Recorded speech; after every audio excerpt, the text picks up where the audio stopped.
أعوذ بالله من الشيطان الرجيم بسم الله الرحمن الرحيم ألف لام ميم را تلك آيات الكتاب والذي أنزل إليك من ربك الحق ولكن أكثر الناس لا يؤمنون وصلی اللہ علی النبی الکریم۔ سورۃ الرعد، اس سورت کا تعارف یہ ہے کہ اللہ کریم اس سورت میں ہر نازل ہونے والی چیز جو قرآن میں نازل ہوئی ہے وہ چاہے عقائد سے ہو، چاہے اعمال سے ہو، چاہے اس کا تعلق ہو ایمان کے کسی شعبے سے ہو، اخلاق کے کسی شعبے سے ہو، اس کی حقانیت پر استدلالات ہوں گے اس صورت میں۔ اس لیے اس صورت کا جو تعارف ہے وہ کچھ اس انداز سے پہلی آیت بھی کرا رہی ہے کہ تلک آیات الکتاب، کہ یہ کتاب کی آیتیں ہیں، والذی کتاب، اور والذی انزل الیک من ربک الحق، اور وہ چیز جو تیری طرف نازل کی گئی ہے تیرے رب کی طرف سے وہ سچ ہے۔ اب وہ کیا چیز نازل کی گئی وہ تو یقیناً پچھلے ساری صورتوں میں ہم پڑھ چکے، اتنی صورتیں گزری، بالآخر سورہ یوسف گزری تو وہاں پر تھا الاحادیث الالہیہ، بہت ساری باتیں اللہ سمجھا چکے، تو ان ساری باتوں کے بارے میں فرما دیا والذی انزل الیک من ربک الحق، کہ جو چیز آپ کے رب کی طرف سے نازل کی گئی ہے وہ سچ اور حق ہے، ولیکن اکثر الناس لا یؤمنون، لیکن شکوہ یہ ہے کہ اکثر لوگ ایمان نہیں لاتے۔ اب اس انداز کو کس طریقے سے پوری صورت کے اوپر ہم ایک عربی عبارت کے اندر یاد کریں کہ اثبات الآیات المنزلہ علی حقانیت ما انزل ومحو مکر الکافرین باطمینان و ایقان للمؤمنین، یعنی اثبات الآیات المنزلہ، کہ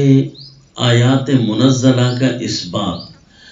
جتنی بھی چیزیں اللہ نے نازل کی ہیں پھر بھی کفار اور مشرکین کہتے ہیں لولا انزل علیہ آیۃ من ربہ،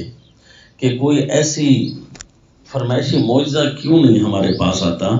جو ہم کہتے ہیں وہی نازل ہو جاتا۔ تو اللہ کریم نے فرمایا یہ کیا کافی نہیں ہے کہ یہ چیز ہم نے بطور دلیل کے، یہ کیا بہت بڑا معجزہ نہیں ہے کہ یہ دنیا کی کوئی طاقت نہیں کر سکتی، فلاں کام فلاں کام فلاں کام، حتیٰ کہ فرمائے وفی الارض قطع متجاورات وجنات من اعناب وزرع ونخیل صنوان وغیر صنوان یسقى بماء واحد، زمین کے مختلف ٹکڑوں میں کئی کئی باغات، انگوریاں، کھجور، کھیتیاں، اور پھر کھجور بھی کوئی جڑ ملی اور کوئی بغیر جڑ ملی کی، یسقى بماء واحد، ساروں کو پانی تو ایک ہی دیا جاتا ہے، تو پھر یہ ساری انگوریاں یہ زمین میں مختلف شکل سے نکلی کیسے؟ تو کیا یہ کسی بہت بڑے دلیل اور معجزے سے کم ہے؟ کو کافر کہتے ہیں لولا انزل علیہ آیۃ من ربہ۔ تو اس لیے فرمایا کہ اس صورت میں آیات ہم نے بھر بھر کر نازل کر دی، معجزات ہی معجزات کے رخ دکھائے۔ اثبات الآیات المنزلہ علی حقانیت ما انزل، پہلی آیت جو چیز ہمیں سمجھا رہی ہے وہی گویا دعویٰ ہے علی حقانیت ما انزل، کہ جو چیز بھی نازل کی گئی وہ ساری حق ہے، آج تک وہ اسے چیلنج نہیں کر سکا۔ ومحو مکر الکافرین باطمینان و ایقان للمؤمنین، اللہ نے کافروں کے ہر مکر کو اس صورت میں مٹایا ہے، جو بھی وہ مکر کرنا چاہتے ہیں ان کے مکر کو مٹا دیا۔ اتنی زیادہ اللہ نے استدلالات سے بھر کر یہ صورت ارشاد فرمائی کہ کافروں کا کوئی مکر نہیں چل سکے گا۔ وہ مکر مٹایا اس انداز میں کہ مومنوں کو اطمینان اور ایقان حاصل ہو گیا کہ جب مومن پڑھتے ہیں اس صورت، اسی لیے اس صورت میں الا بذکر اللہ تطمئن القلوب، کہ اصل میں مومن کو جو اطمینان حاصل ہوتا ہے وہ صرف اس کی دلی تسکین کیفیات کے ورود سے نہیں، بلکہ اسے جب اللہ تعالیٰ کی حقانیت کے بھرے ہوئے دلائل اور معجزات، پہلے بھی اسے یقین تھا، جب اس کے پاس استدلالات کی بڑی کھیپ پہنچ جائے تو اور زیادہ مطمئن ہو جاتا ہے کہ اب دنیا کا کوئی کافر میدان تبلیغ میں میرے سامنے آ کر اللہ کی وحدانیت کو چیلنج نہیں کر سکتا، کیونکہ میرے پاس بھرے ہوئے دلائل ہیں۔ تو اس لیے اس صورت کا مختصر تعارف، یہ تو اس کا عربی دعویٰ ہو گیا، اثبات الآیات المنزلہ علی حقانیت ما انزل ومحو مکر الکافرین باطمینان و ایقان للمؤمنین۔ اب اس کا جو مختصر تعارف ہے دو لفظوں میں، وہ کیا ہو؟ وہ ہے الاستدلالات الالہیہ، کہ اللہ تعالیٰ نے استدلال سمجھائے، دلائل سمجھائے کہ اس صورت میں، اس انداز میں، اس طریقے سے تم اللہ کی وحدانیت کا پیغام پہنچا کر دلائل دو۔ تو یہ جو صورت ہے یہ استدلالات سے بھری ہوئی ہے۔ اسی صورت میں ہے لہو دعوت الحق والذین یدعون من دونہ لا یستجیبون لهم بشیء الا کباسط کفیہ الی الماء، کہ دوسروں کے پاس کیا دلائل ہیں، کسی کافر اور مشرک کے پاس کیا دلیل ہوتی ہے؟ کا کوئی دلیل نہیں ہے۔ اس طریقے سے کہ جس طرح کوئی کنویں کے سامنے دو ہاتھ پھیلا کر کھڑا ہو، آ کنواں میرے منہ میں آ جا، آ پانی میرے منہ میں آ جا، تو کبھی اس کے منہ میں آئے گا؟ ما ہو ببالغ، اس کے منہ میں کبھی نہیں پہنچے گا۔ وما دعاء الکافرین الا فی ضلال، جس طرح غیر اللہ کو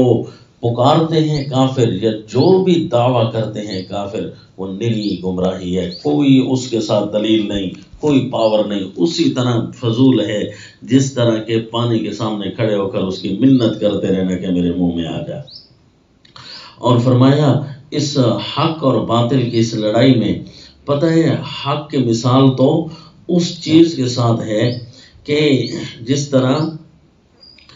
اما الزبد فیذهب جفاء واما ما ينفع الناس فيمكث في الارض،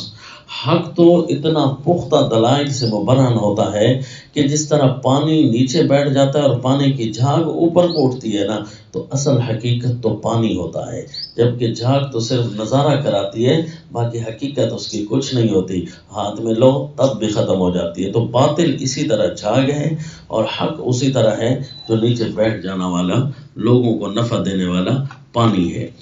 اور